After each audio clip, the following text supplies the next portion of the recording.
This is Gerie DiPiano, and you are listening to the Love Mia Vita podcast. Today's guest on the Love Mia Vita podcast is Alison Bladh. Alison is a registered nutritional therapist who helps women manage the negative symptoms of menopause. She's worked in the health and wellness industry for over 30 years, specializing in perimenopausal and menopausal women's health. Alison runs her own online clinic, helping women worldwide manage the negative symptoms of menopause. Her mission is to support her clients with tailor-made changes to diet, health, and lifestyle so they can harness their hormones and get their confidence back. Now, if you want to speak with Alison, you can do so, even though she is based outside the United States, by visiting her website, AlisonBladh.com. I will spell that for you. It's ALISONBLADH.com. And you can also download a free ebook and schedule a call with Alison. So I look forward to this conversation today, and it's a really important conversation that we sometimes overlook, and that is the relationship between sleep and diet. And perhaps to those of you listening, it may not be as obvious that there is mounting evidence for the cyclical relationship of diet and sleep.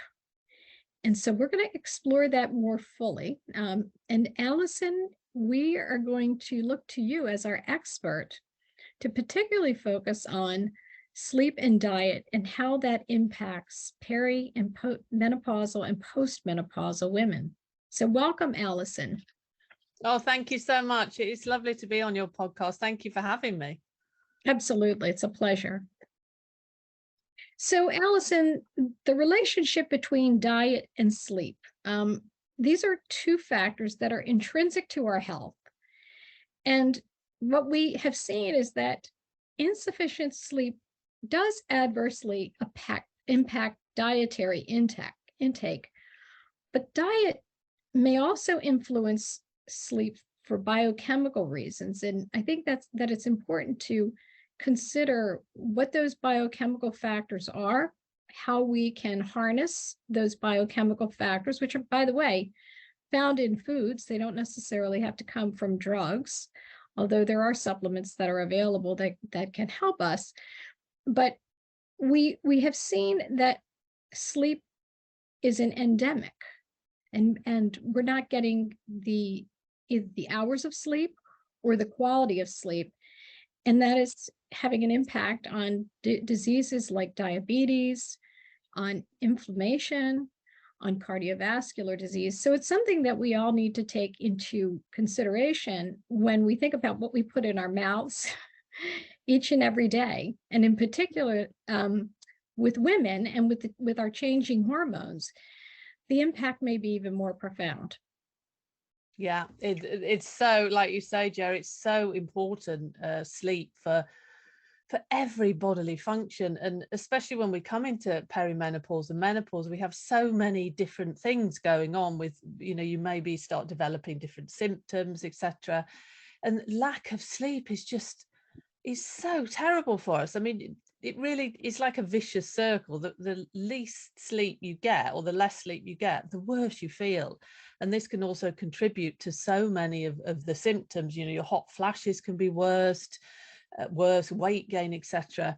So it's so important to think about what we eat during this time period. And when we talk specifically about sleep and what you should be thinking about nutrition wise is, we want to be avoiding things like that stimulate, such as caffeine. Caffeine is in coffee, it's in dark chocolate, it's in tea, it's in many energy drinks and fizzy drinks that we may have. And this really stimulates our system. And it's certainly not something that you would want to consume before you go to bed. I mean, I don't personally recommend that people drink any sort of sugary energy drinks. Coffee is fine, but I would recommend that you have your last cup of coffee at midday. And if you're really suffering from sleep issues, I would say really just give that a miss for a while and see if it makes you feel any better. You can always use decaffeinated products. So really thinking about avoiding stimulants that will keep you awake. And then looking at foods that we call that help to stimulate our happy hormones and more of our soothing hormones. So foods that are calming. Things that I love to have a cup of chamomile tea before I go to bed, because that's very, very soothing. And also eating as a specific amino acid called tryptophan. And tryptophan is a precursor to serotonin, and serotonin is a happy hormone. It's a hormone that can help us feel calm. So really looking at having foods that contain this tryptophan amino acid, things like turkey is a wonderful source of tryptophan, and avoiding all processed sugary foods. I mean, that isn't something that I would recommend that anybody eats, but if you are wanting to improve your sleep quality, really avoiding these sugary refined processed foods, because what we want to nurture the body and nourish the body and make sure the body is getting all the vitamins and minerals that it needs to promote sleep. So if you've got a diet that isn't containing nourishing foods, then you probably will find it difficult to sleep. And another thing that can happen that can affect sleep is blood sugar balance. And I know blood sugar is a big thing, and I'm always talking about blood sugar, but blood sugar balance, having good blood sugar balance is crucial to good sleep, because if your blood sugar levels are up and down, you will find that you maybe will wake up in the middle of the night. If you have a low blood sugar, your body will wake up because it doesn't like having low blood sugar, and it will be triggering you to maybe eat something.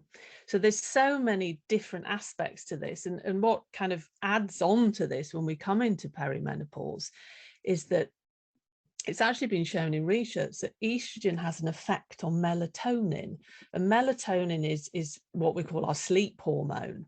So as our estrogen and progesterone levels tend to decline as we go into perimenopause and menopause, this can have an effect on our quality of sleep and the ability to be able to go to sleep. So there's a lot of things that really come into play, and testosterone, not many people think of that, but that actually has an effect on our sleep quality. There's so many complex interactions between all our hormones that affect the way that we sleep.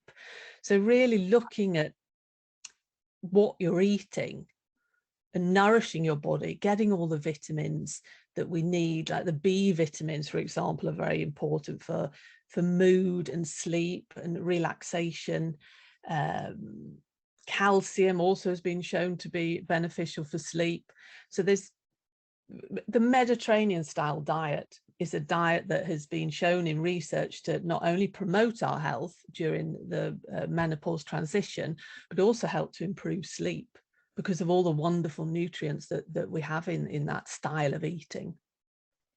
It's interesting that you mentioned the Mediterranean diet, and I too have seen some of that in the research, where although it hasn't been well controlled, they have explored individuals who eat a Mediterranean diet who have reported that they have better sleep.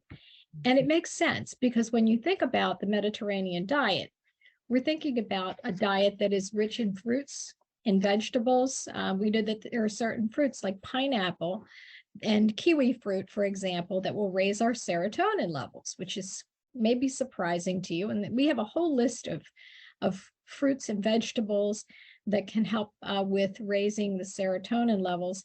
And then with respect to tryptophan, once again, we look at what is in the Mediterranean diet. Where can we find sources of tryptophan? We look at cheese, we look at chicken, we look at whole grains, we look at nuts and seeds. So if you're a vegetarian, it is still possible by eating legumes to get your source of tryptophan And that's a good food. But it goes back to that Mediterranean diet where, yes, it does actually make a difference.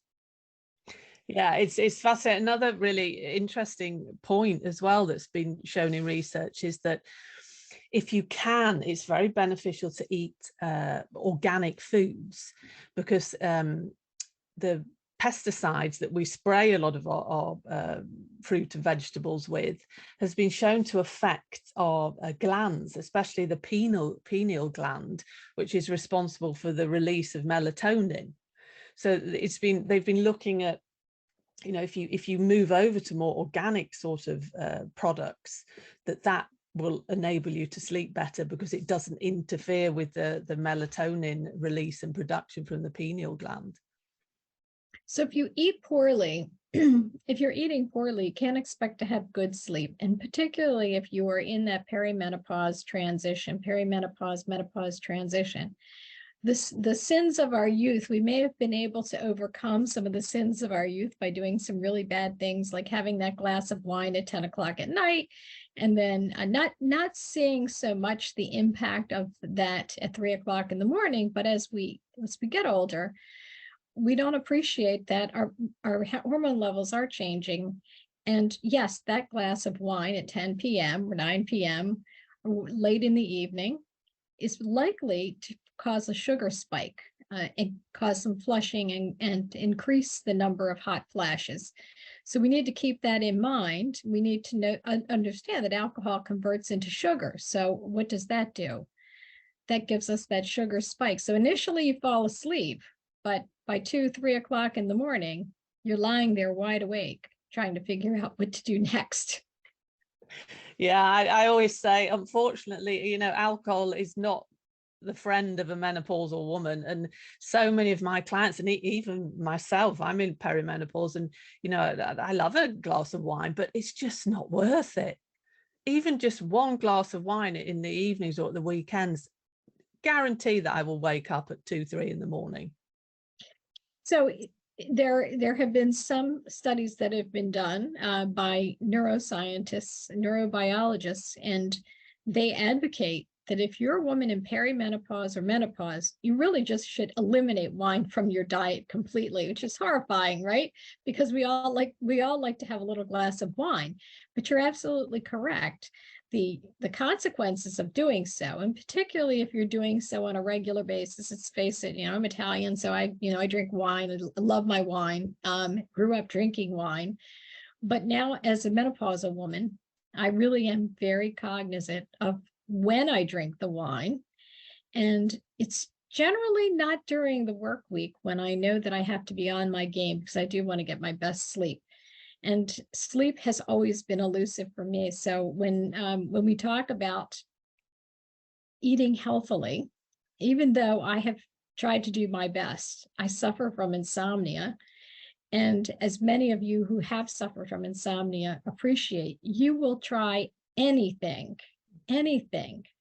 to improve your sleep. And for me, it's exercise. Try exercising in the morning. I go outside, and even on a cloudy day, I will sit outside. If it's cloudy, I'll sit outside for 40 minutes. If it's not cloudy, if you have sun with sunscreen, I'll sit outside for 15 minutes, all in an effort to boost those melatonin levels.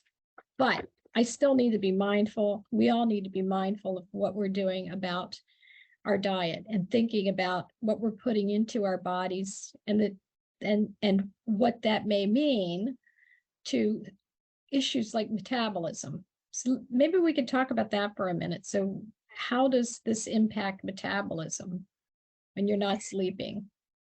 Yeah, basically, if we go back to perimenopause and menopause, you know, estrogen and progesterone, but specifically estrogen, it's a major metabolic hormone. So we see as women go into this transition that there are a lot of metabolic changes that happen in the body. And if you're not sleeping, you will find that you will be hungry the next day. And you'll crave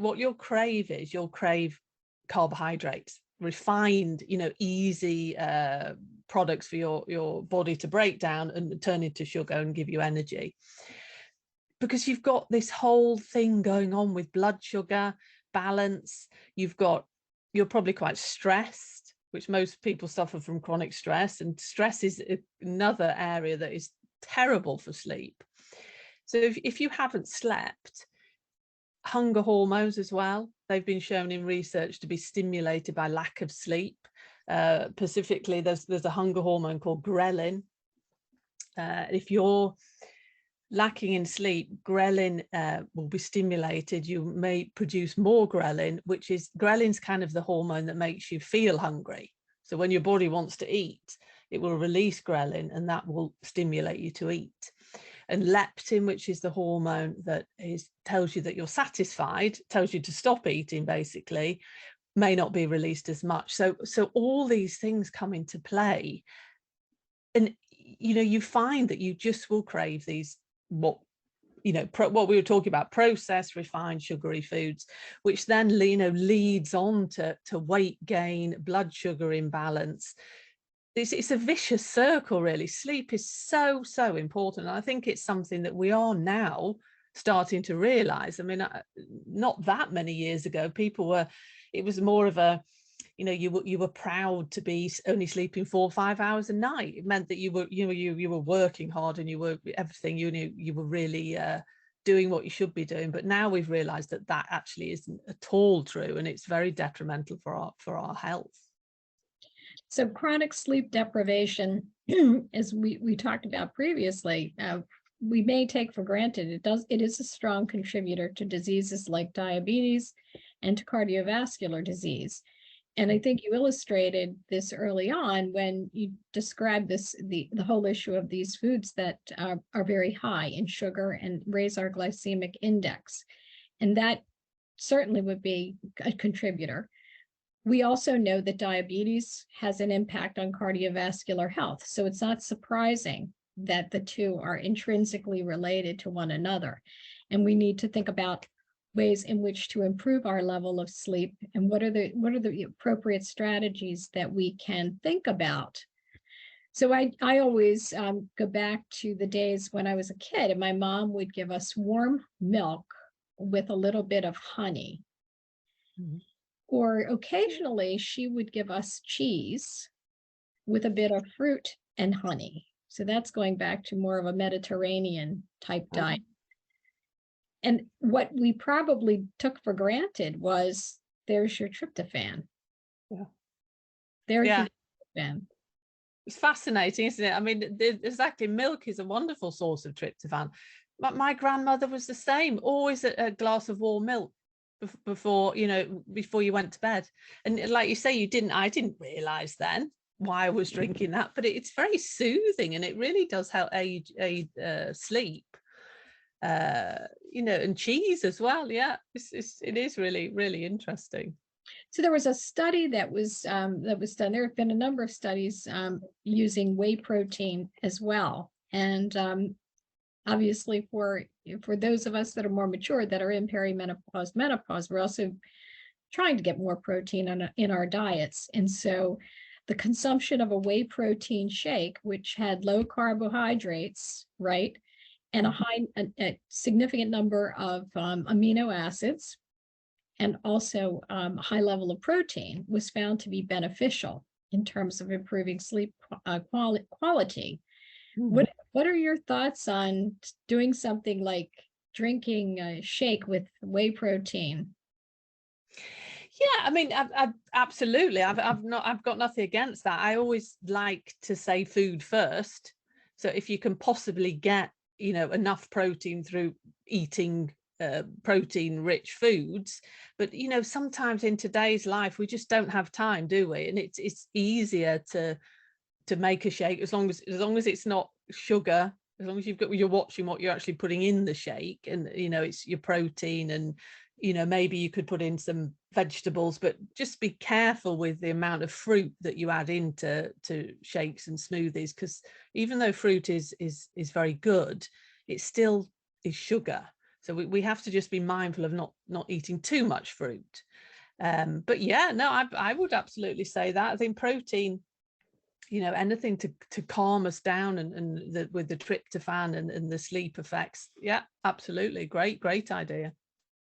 So your counsel to a woman who comes to you and says, I'm getting 4 hours of sleep per night. I've gained 10 pounds over the last year, which doesn't seem like a lot, but if you're gaining 10 pounds per year and you're in perimenopause, and let's assume that you're 45, by the time you're 55, that adds up pretty quickly. And by the time you're 55, those 10 pounds that you've accumulated year on year can really wreak havoc on your body. We don't want to do any body shaming here, but certainly that's going to impact most every aspect of your life, including your ability to engage in physical activity if you continue to abuse your body that way. But that does happen. I mean, that does happen because, let's face it, we're busy. We're probably caregivers for a partner. We might be a caregiver for a parent. We may be a caregiver for a child or an adult that we've brought into this world, who, even though they tend to be so-called self-sufficient, still need mom or moms or dads. But yes. Yeah, there's and when clients come to me, and the majority of menopausal ladies, most of them are suffering some sort of sleep problem.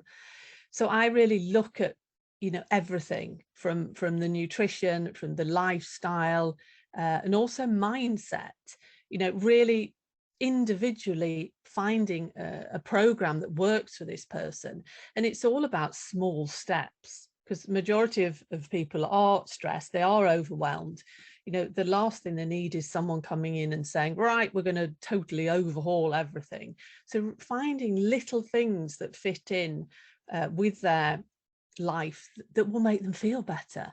And I've had amazing results with sleep just through making quite small changes. And I think it's also getting the person to accept that they have to put themselves first. We are all busy, and the majority of people are suffering from chronic stress. But if you don't prioritize yourself, then you're not going to really be able to improve your sleep. Sleep hygiene, which I'm sure many people have heard of. It's important that you have a sleep hygiene routine that you do in the evenings to really help yourself wind down a couple of hours before you go to bed. Because if you're working or sat in front of a computer or on your mobile phone, all evening, and then you go to bed, you can't expect your body to suddenly go to sleep. You need that time, away from blue light to really, really relax. And that makes a huge difference for people. Some people like to wear the blue light blocking glasses in the evening, which stops you taking in the light, because basically that sort of light stops your body producing melatonin, and we need melatonin to go to sleep, to fall asleep and to relax in the evenings. I mean, I live in Sweden, where in the winters it's very dark. It gets dark very early, and I've actually found it very beneficial to use like a light therapy lamp, but that you would use in the mornings. But it's been shown in research with the light therapy lamp, it really helps with the circadian rhythms, and you will fall asleep better in the evening because you're getting that light that you need in the mornings. So that's actually a very good thing that you can use, and it's basically just a lamp that you use in the morning. You can have it in front of your desk or wherever you want to have that. So there's many different things, and stress, as we said, stress is terrible for sleep because of the stress hormones and the effect that they have on the body. Things like meditation, yoga, if that's your thing, it's not for everybody. So there's many different lifestyle and nutritional aspects that you can use. I'm a big fan of magnesium glycinate. Magnesium is a wonderful mineral, but in particular magnesium glycinate for people that have sleep problems, because that's so soothing. It's almost a must for a perimenopausal, menopausal woman, and that you can actually take later on in the evening, maybe an hour or a couple of hours before you go to bed, because it calms you down. And it also really helps with restless leg syndrome that we can suffer from when you lay in bed at night. Your legs are twitching. So magnesium is a great mineral, and Epsom salt baths are also very good. They contain magnesium, and it's the salt that you would have in the bath before you go to bed. And the magnesium is absorbed actually through the skin into the body, and it's a wonderful way to relax. So magnesium is a wonderful mineral for many things, but in particular sleep. So we look at some of the supplements that we need to add to our diet. Magnesium glycinate is one of those. We also know that you can supplement with melatonin, and there are not lots of products. In fact, Fem Pharma has a Mia Vita sleep supplement that has melatonin, has ashwagandha, it has theanine in there. And so these are really key ingredients that help us to relax, get into sleep. In addition to what you're doing with your diet, if you're not getting everything that you need from your diet, there are ways that we can supplement. But magnesium glycinate sounds like a nice, powerful way in which to resolve some of these issues. And in terms of the stress, if we're thinking about stress and we're thinking about things that we can add to our diet that may help us to manage some of the stress, are there ways in which we can use diet to help us to manage stress? Yeah, it's really going back to removing the processed refined foods, because stress has a big link to blood sugar balance. So if you're eating a healthy diet with using whole foods, your blood sugar will be in much better levels, and this will help with stress reduction. Stress is a difficult one, because even though you can eat a healthy diet and it will absolutely help, you really have to take away the source of the stress as well. You really have to find out, why am I so stressed? Is there anything that I can do to stop me producing all these stress hormones all the time? Because cortisol in particular, that one of the effects that has on the body is that it raises blood sugar, because it's one of, it was enabling us to run away from danger, years ago, when we were maybe escaping from a tiger or something. But that's not the case anymore. But we're under chronic stress just through our everyday lives. So really thinking about removing processed refined food from the diet, and things like energy drinks, they're terrible for your system, and they're full of caffeine, high in sugar. It just makes you feel even more anxious. So if you are suffering from stress, sugar really isn't your friend. Try to avoid really sugary products. It does become a vicious cycle. So if you sleep better, you probably consume less of the bad foods, like the energy drinks and the sugary things and the high carbohydrate type products, your breads, your sweets, and things of that nature, whether it's cake, your chocolate cake, or your brownies. So it really is cyclical. And if you're eating well, then you're likely to get into better sleep. And particularly if you are mindful of when you eat and how you eat, right? So it's not just what you eat, it's what is the timing of that. We have all these diet fads that have recently hit us over the last several decades, right?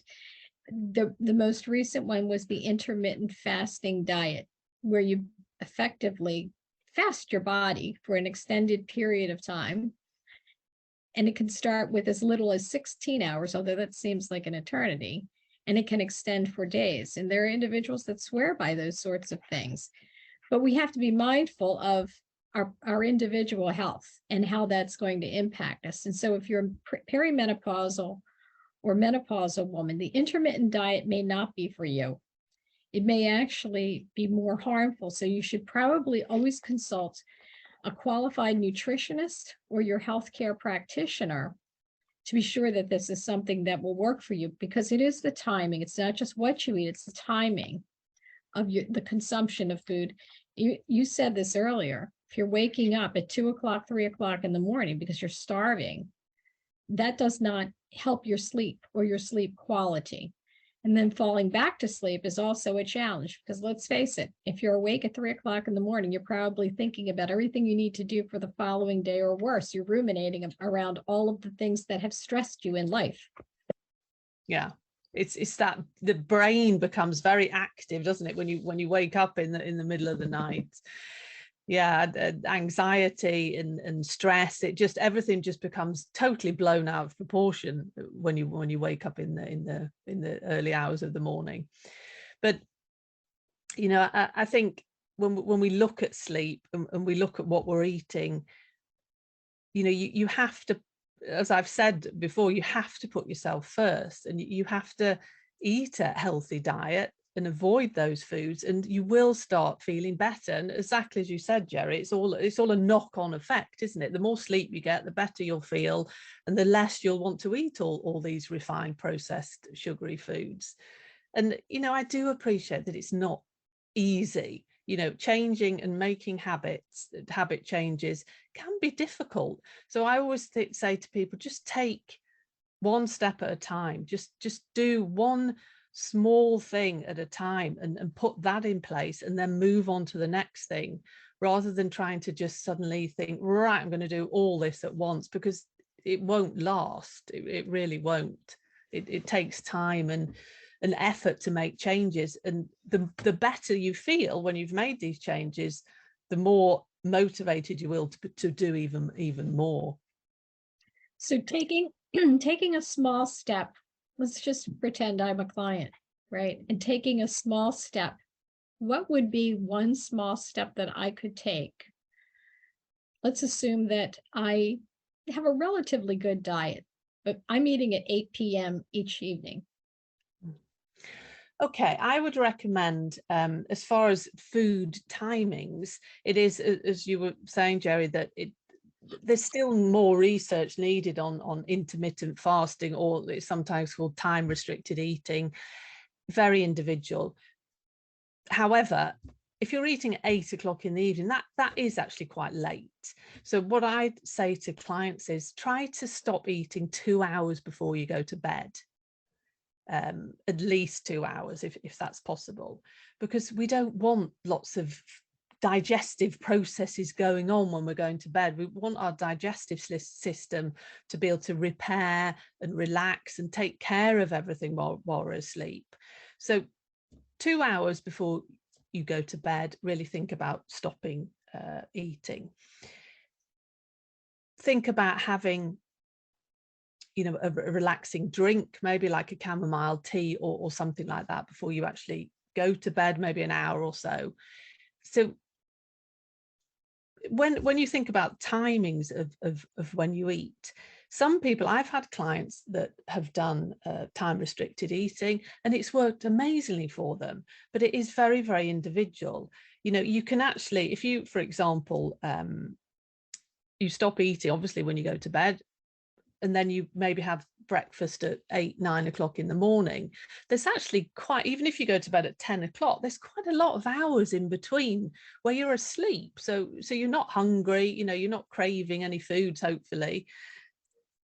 The research that's coming out on intermittent fasting is very interesting. We still need to do more research, but for some people it works very well, for some people it doesn't. And I agree with you when we talk about perimenopause and menopause, that it's not always beneficial for the menopausal lady, because it can cause anxiety, it can cause blood sugar issues if we're having big gaps between when we're not eating.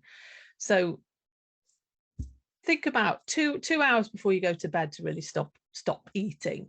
And also think about drinking. I know we're all very tempted to maybe drink water, but if you're drinking a lot of fluid, you know, quite near to the time where you're going to bed, you're going to be getting up in the middle of the night to go to the toilet.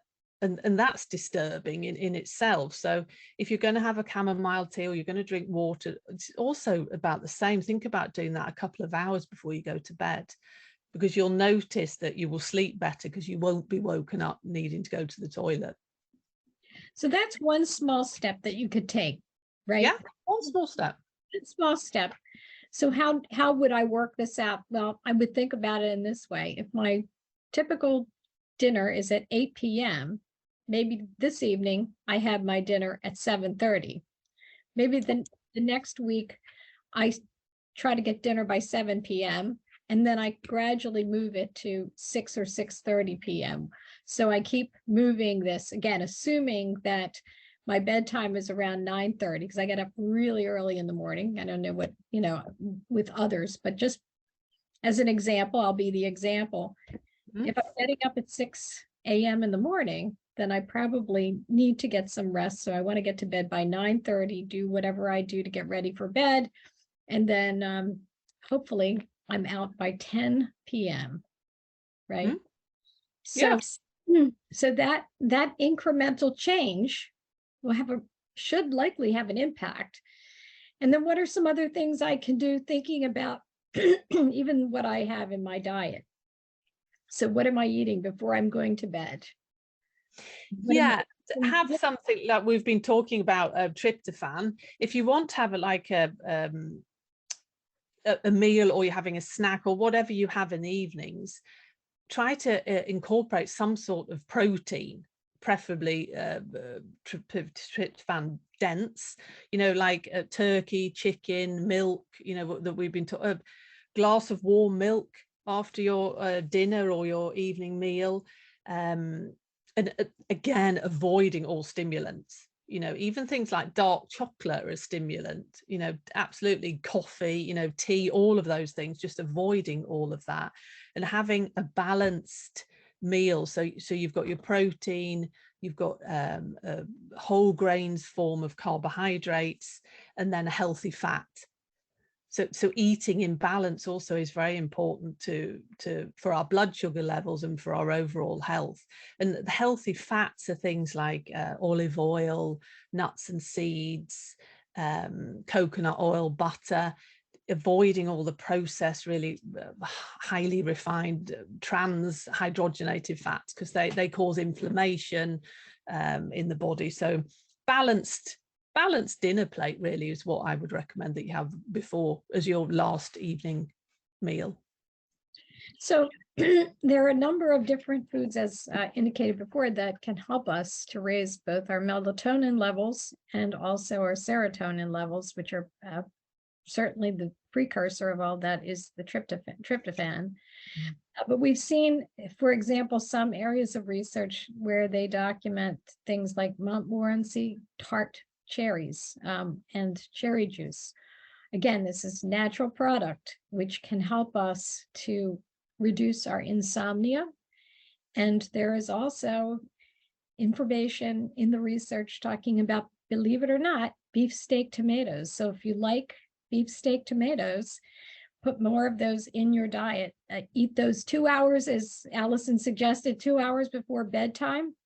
There actually is some decent research that demonstrates that individuals had better sleep compared to a control group. So there is some good information coming out of the research. Obviously, it's ongoing and more needs to be done. But most of the schools of public health in the United States are exploring this issue between sleep and diet and the cyclical nature, because it has become a major public health issue. And so I am really excited that we have been able to have this conversation, Alison, because this is just the beginning of, I would say, an ongoing dialogue about nutrition and how it impacts our overall well-being. It is absolutely intrinsic to our health. And at least in the United States, we have seen an obesity epidemic. And again, that is because you have certain areas where there are food deserts. And so individuals are forced to eat highly processed foods, not necessarily the best quality foods. And there is also an abundance in other areas of the country. There's an abundance of food and an abundance of food choices, but we're not necessarily making good food choices. We're not necessarily making good food choices for our age group cohort. And in terms of women, when we reach the transition, and we'll call it the transition of perimenopause, menopause, and postmenopause, it's important for us to understand that we also need to make a transition with our diets. Yeah, totally agree with you. It's a time in a woman's life where you have to take extra care of yourself. You can't get away with what you did when you were younger, because there's so many changes happening in the body due to the decline in the hormones. So it's crucial really to put yourself first. And I think that's what we're very bad at as women. We're carers, we look after everybody else.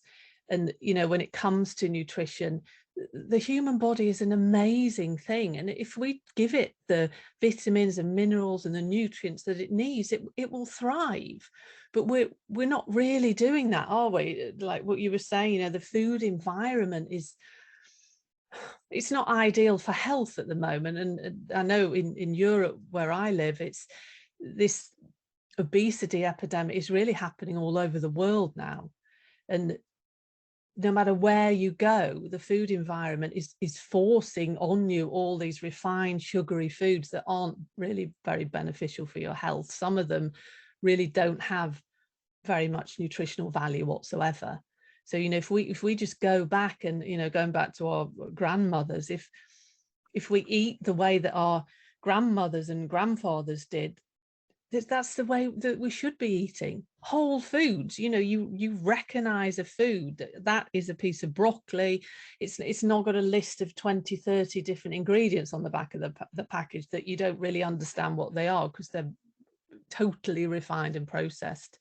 To eat whole foods in balance, I think that it's not difficult, but we don't do it, do we? Because we're lured into all these wonderful, tasty, sugary foods. They're very clever, the people that produce these foods. They know what the brain and what the body likes, but whether it's good for us is a different discussion. Absolutely. And as we're talking about sleep and diet, it couldn't be more important to look at what is on the label. Make sure you look at the label, because even though it may appear that it is high quality, it is not processed. Check the label, look at the carbohydrate content, look at the sodium content, look at the preservative content. Most foods will include a preservative, and that's okay. But look at what the preservatives are, and be sure that you are careful about choosing based upon the label contents of your foods. Yeah, totally. Choose foods that nourish your body and nurture your body, and choose not to buy products that don't. I mean, it's really making that decision, isn't it? Yes, it absolutely is. So sleep and diet and sleep, there is a cyclical nature, and the better your diet, the better your sleep, and the better your sleep, the better your metabolism. So it all works together. Much more to be discussed, but I enjoyed having this opportunity to have this conversation with you, Alison. It's always enlightening, and I hope that our listeners will find it very beneficial as they think about how to move forward with these small steps to make changes in the way that they eat and the way that they sleep. Yeah, thank you so much, Joe. It's lovely talking to you, and it is a very interesting subject. We could go on for hours, really, couldn't we? There's so many different aspects to it. Yes, we absolutely could. And there's probably part 2 of the sleep and diet. Have some strategies for you that we can outline, some examples and some strategies, and maybe even some recipes that would be interesting for you to think about as you prepare to make those subtle changes that will improve your diet, improve your sleep. So Alison, thank you once again. As always, it's a pleasure. This is Alison Bladh, AlisonBladh.com, our guest on the Love Mia Vita podcast. Thank you so much. And thank you to our listeners. This is Gerie DiPiano signing off from the Love Mia Vita podcast.